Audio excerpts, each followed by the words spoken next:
गांव से पधारे हुए सभी समाज के लोगों, आपका बहुत बहुत हार्दिक स्वागत और अभिनंदन अम्बेडकर विकास समिति की ओर से। आज हम सब तिवरी तहसील मुख्यालय पर एकत्रित हुए हैं क्योंकि इसके पीछे जो सबसे बड़ा कारण है वो है भारत के अंदर जो संसद में और कोर्ट के अंदर जो हमारे अधिकारों का हनन हो रहा है उसको रोकने के लिए आज हम सड़कों पर उतरे हैं। और हमें ये बता देना है कि हम संख्या में बहुबल में कम नहीं है, भले ही हमारी संख्या अभी संसद में कम है, लेकिन आगे आने वाले 5 सालों में हम ये दिखा देंगे उनको वोट की ताकत से कि आज जो हमारे साथ आप कर रहे हो उसको हम चुनाव के अंदर दिखाएंगे। अगर यही बात अगर चुनाव से पहले कर दी होती तो इस सरकार को पता चल जाता कि SC/ST समाज के अंदर कितनी ताकत है, क्योंकि इन्होंने चुनाव करवाने के बाद ये फैसला लिया और ये फैसला लाए ताकि एक बार वोट मिल जाए, एक बार बहुमत की सरकार बन जाए, उसके बाद इस आरक्षण को, इस संविधान को जड़ से समाप्त करने की योजना बनाई जा रही है। मेरे युवा साथियों, मेरे लोगों, मेरे समाज के सब समर्थन करने वाले लोगों, आज हम सबको भारत बंद के अंदर जितना समर्थन मिलना था वो मिल चुका है। आज जो भी लोग मार्केट के अंदर दुकानें खोल कर बैठे हैं उन दुकानों का विशेष ध्यान रखना है कि हमें उन दुकानों पर चढ़ना नहीं है, क्योंकि आज जो हमारे साथ नहीं है वो हमारे कभी साथ नहीं होंगे।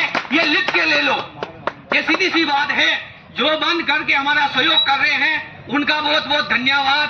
सभी ने धन्यवाद दिया है। बाबा साहब ने कहा था कि मेरी मौत नहीं होगी जब तक भारत में मेरा लिखा हुआ संविधान है, तब तक मेरी मौत नहीं होगी। और आज वही संविधान खत्म होने जा रहा है। मेरे साथियों, आज भारत का संविधान खतरे में पड़ा है। चारों तरफ दुश्मन की नजर है कि किसी प्रकार इस आरक्षण को खत्म कर दो और मनुस्मृति से इस भारत देश को चलाएंगे, अपना राज आएंगे, गुलाम को वापिस गुलामों की बेड़ियों में जकड़ देंगे। लेकिन ऐसा नहीं होगा, ऐसा बिल्कुल नहीं होगा। हम अपने अधिकारों के साथ 1% भी खिलवाड़ पसंद नहीं करेंगे। एक बार 2 अप्रैल 2018 को ये हमने साबित करके दिखा दिया था पूरे भारत में, जिसमें हमें किसी प्रकार का कोई समर्थन नहीं मिला था। फिर भी हम अपनी सामाजिक ताकत से, किसी पार्टी की ताकत नहीं थी हमारे साथ, आज भी किसी पार्टी की ताकत नहीं है हमारे साथ। हम अकेले ही, समाज ही ये आह्वान कर रहा है। ये समाज का बुलाया हुआ आह्वान है, किसी पार्टी का बुलाया हुआ आह्वान नहीं है। ये भी ध्यान रखने, अगर होता तो वो हमारे बीच में होते, चाहे विधायक हो, चाहे संसद महोदय हो, चाहे कोई भी हो। किसी पार्टी का मैं नाम नहीं लेना चाहूंगा, लेकिन वो हमारे बीच में नहीं है। ये सीधी सी बात है कि ये समाज की लड़ाई है। समाज जाने, उनका काम जाने। हमने वोट ले लिया, हमारा काम खत्म हो गया। 5 साल तुम जानो, तुम्हारा संविधान जाने, तुम्हारे अधिकार जाने। आज लड़ाई हमें फेस टू फेस लड़नी पड़ रही है। अगर हमारे सांसद होते, हमारे विधायक होते तो शायद हमें रोडों पर आने की जरूरत नहीं होती, क्योंकि हमारा बहुमत वहां नहीं है।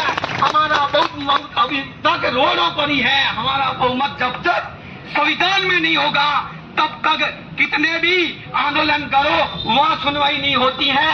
इसका एक ही कारण है कि आने वाले 5 साल, अब की बार जो गलती की है वो मत करना मेरे भाइयों, क्योंकि लुभावने वादे हैं। संख्या बना देंगे, सड़कें बना देंगे, लेकिन आरक्षण तो खत्म कर देंगे।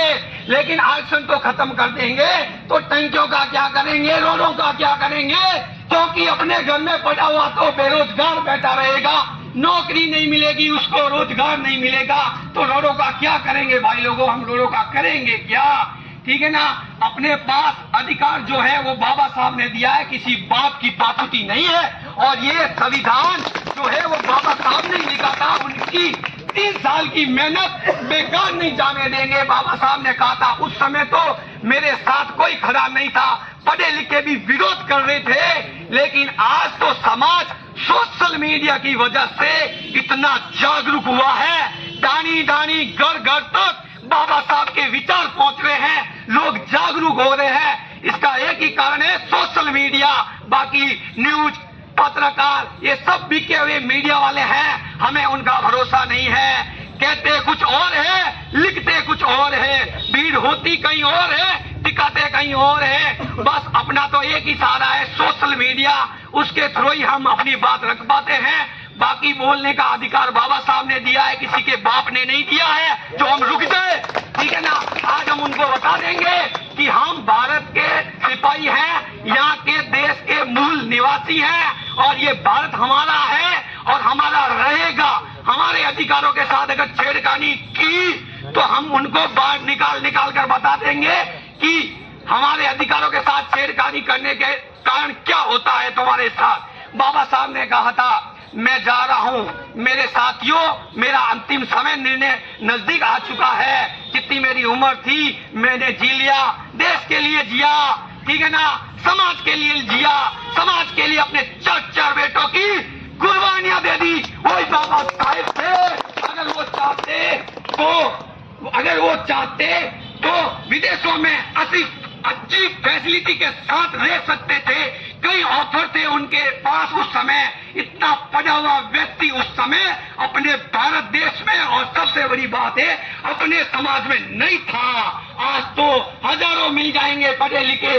तो मेरा आपसे एक ही निवेदन है कि जैसा कि हमारे युवा साथियों ने, भाई चंपालाल जी ने जो कुछ बताया है, बुरा राम जी ने जो कुछ बताया है, उसको ही आज फॉलो करेंगे और जैसा व्यापार संघ ने सहयोग किया है वैसा का वैसा हम सहयोग करेंगे। यहाँ से ओसिया चौराहे से वापस तहसील कार्यालय तक जो दुकानें खुली हैं उनसे हाथ जोड़कर बिल्कुल निवेदन करना है कि हमारा सहयोग करो और दुकानें बंद करो, ठीक है ना।